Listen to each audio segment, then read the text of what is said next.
추정의 의미로 문자로 삿갓을 표시해. 그 읽기는 모자다 이런 뜻으로 햇이라고 했습니다. 읽어요. 그래서 뮤햇은 x바다 이렇게 되겠죠.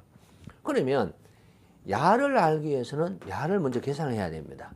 그래서 우리한테 시험 문제는 야를 계산하라가 시험 문제겠죠. 그러면 평균만 있느냐? 그렇지는 아니에요. 이거보다 더 정확한 상황에 따라서는요. 상황에 따라서는 이거보다 더 정확한 게 또 있을 수가 있겠죠. 예, 그런 것들이 무엇이 있느냐라는 내용이 쭉 나옵니다. 좀 이따 하고요. 다음 문제는 뭐냐? 얼마나 흩어졌냐라는 산포예요. 산포를 숫자적으로 표시했는 것이 모집단의 경우는 시그마 제곱, 표준 편차 시그마가 있었습니다. 그럼 여기에서는 얼마나 흩어졌냐라는 것이 산포를 나타내는 것은 뭐가 있느냐? 가장 대표적인 게 우리는 범위도 있어요. 범위도 레인지의 약자로 R이라고 쓰는데 제일 큰 값 마이너스 제일 적은 값 하면 되겠죠. 그럼 이것도 얼마나 흩어졌어요? 라고 이야기할 수 있잖아요. 야, 요번에 시험 쳤는데 말이야.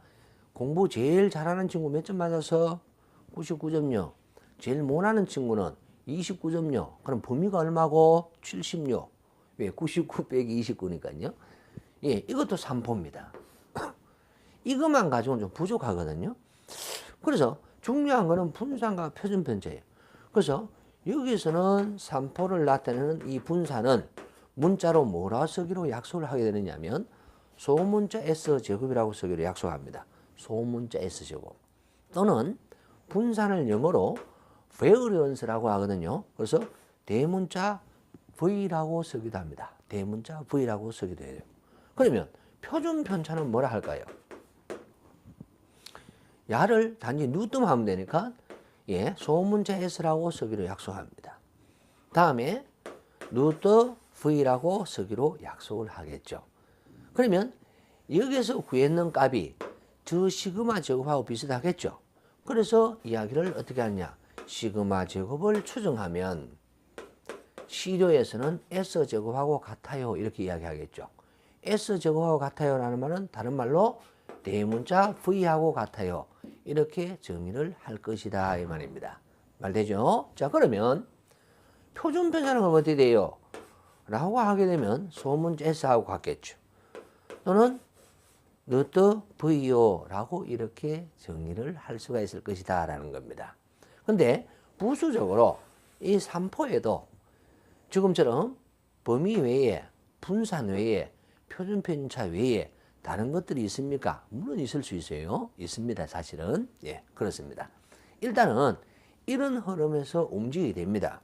그러면 이번 시간에는 여기서 다뤄줬던 내용 중에서 바로 요거만 정리해 볼게요.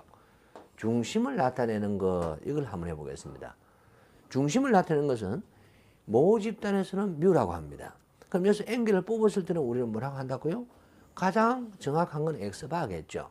근데 상황에 따라서 데이터가 뭐 들쑥날쑥 하는데 아주 작은 데이터가 너무 많다는 건 가끔 있어서 전체 평균에 지대한 영향을 미칠 수가 있을 거예요. 또는 엄청나게 큰 데이터가 갑자기 하나가 있어서 평균값이 급격한 변화가 일어날 수도 있을 거예요. 이런 경우는 X바를 사용하면 곤란합니다. 그럼 X바 대신에 사용할 수 있는 것은 어떤 것이 있을까요? 가장 정확한 것은 이것이지만은 X바 대신에 사용할 수 있는 것이라고 생각을 먼저 해보면요. 중심 대신에 라고 할 수 있는 게 첫 번째 하나 나왔는 게 뭐냐 하면 X tilde가 됩니다. 야의 사촌들 이렇게 생각하세요. X tilde. X tilde는 우리는 뭔가 하면 중앙에 있는 값이다 이 말인데 중앙치, 뭐 중위수 이렇게 이야기할 수 있어요. 중앙값. 그래서 줄을 긋도록 하겠습니다. 먼저 5페이지에 보시게 되면 시료에서 중앙값이 나오게 돼요. 그 전에 평균값이 나오네요. 밑에입니다. 밑에. 위에 보지 마시고 산술 평균 줄 그어주시고요. 가장 일반적으로 많이 사용하고 가장 정확한 값이라고 이야기할 수 있습니다. X바는 n분의 시그마xi다. 뒤에는 줄 긋지 마세요. x0 더하기 시그마 fi분의 시그마 fiy 곱하기 h가 있는데 그거는 잠시 보류.